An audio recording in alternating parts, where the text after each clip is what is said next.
আজ তোমাদের জন্য শীতকালের একটা লোভনীয় রেসিপি নিয়ে চলে এলাম।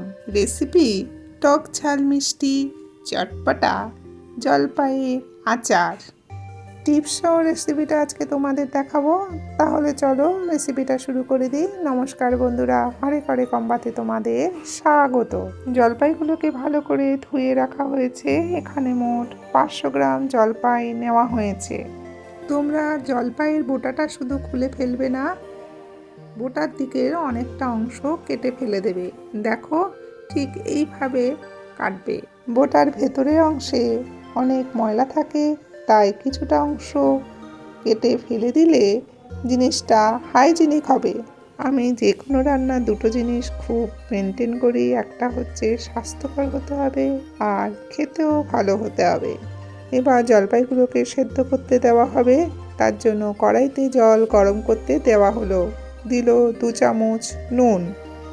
গ্যাসটাকে জ্বালিয়ে গ্যাসের ফ্লেমটাকে মিডিয়াম টু হাইতে রাখা হলো। জলপাইগুলোকে কড়াইতে দিয়ে সেদ্ধ হওয়ার জন্য ওকে ঢেকে দিল। 10 মিনিট বাদে আমরা ফেরত এলাম দেখার জন্য জলপাইগুলো কতটা সেদ্ধ হলো। একটা তুলে নিয়ে দেখা হচ্ছে, এখনো সেদ্ধ হওয়া বাকি আছে। আমরা জলপাইগুলো ফাটা পর্যন্ত অপেক্ষা করব। সেদ্ধ হওয়ার জন্য ওকে আবার ঢেকে দিল। আমরা আবার 15 মিনিট বাদে ফেরত এলাম। এবার দেখা যাক সেদ্ধ হয়েছে কিনা। হ্যাঁ, একদম সেদ্ধ হয়ে গেছে। দেখো, ফেটে গেছে। এবার কড়াই থেকে সবকটা জলপাই তুলে নেওয়া হচ্ছে।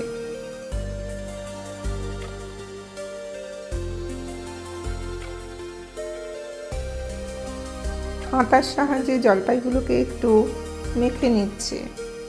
জলপাইগুলো ভালোই সেদ্ধ হয়েছে। আটা দিয়ে একটু চাপ দিতেই দেখো কি সুন্দর গলে গেল। একদম সামনে থেকে দেখাচ্ছি, দেখো কি সুন্দর গলে গেছে। আমরা কিন্তু এটা খুব মিহি করে মাখবো না। মাখা হয়ে গেছে।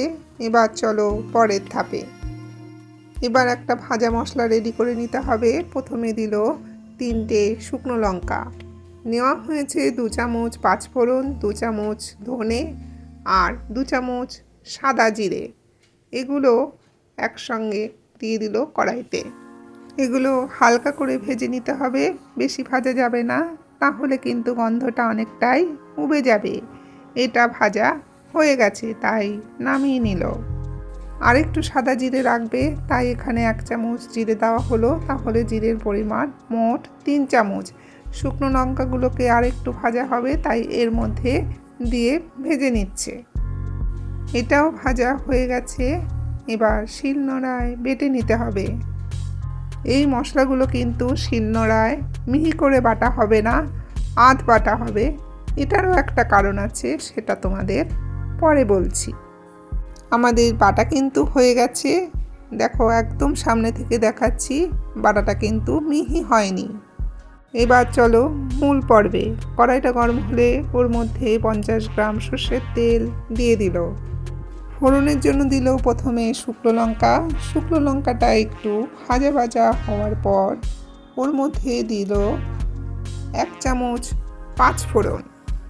ফোড়নটা থেকে সুন্দর অ্যারোমা বেরোনোর পর ওর মধ্যে দিয়ে দিল একটা গোটা রসুন। রসুনটা দিয়ে একটু ভাজা ভাজা হওয়ার পর ওর মধ্যে দিয়ে দিল মেখে রাখা জলপাইগুলো। তেলের মধ্যে অল্প অল্প জলপাইগুলোকে দিয়ে ভালো করে মিশিয়ে নেওয়া হচ্ছে। জলপাই খেলে পরিপাকতন্ত্রের উন্নতি হয়, হৃদরোগ ও কিছু ক্যান্সারের ঝুঁকি কমে এবং ত্বক ও চুলের স্বাস্থ্য ভালো রাখে। জলপাইগুলো দিয়ে ভালো করে নেড়েচেড়ে ওর মধ্যে দিয়ে দিল ভরা 1 চামচ বিট নুন। তোমরা চাইলে নর্মাল নুনও দিতে পারো। আচারের ক্ষেত্রে বিট নুন দিলে আচারের একটা সুন্দর অ্যারোমা আসে। বিট নুনটাকে দিয়ে ভালো করে মিশিয়ে নিয়ে ওর মধ্যে দিয়ে দিল চিনি। চিনিটা কিন্তু একবারে দেওয়া হবে না। এক টিফিন বাটি চিনি নেওয়া হয়েছে, বেশিরভাগটাই দিয়ে দেওয়া হয়েছিল। এখন বাকি চিনিটা দিয়ে দেওয়া হলো।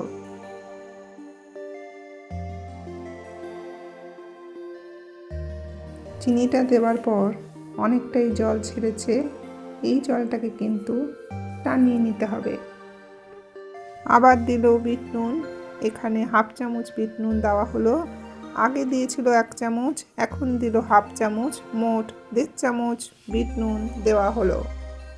এখন দিল 1/4 টিফিন বাটি চিনি।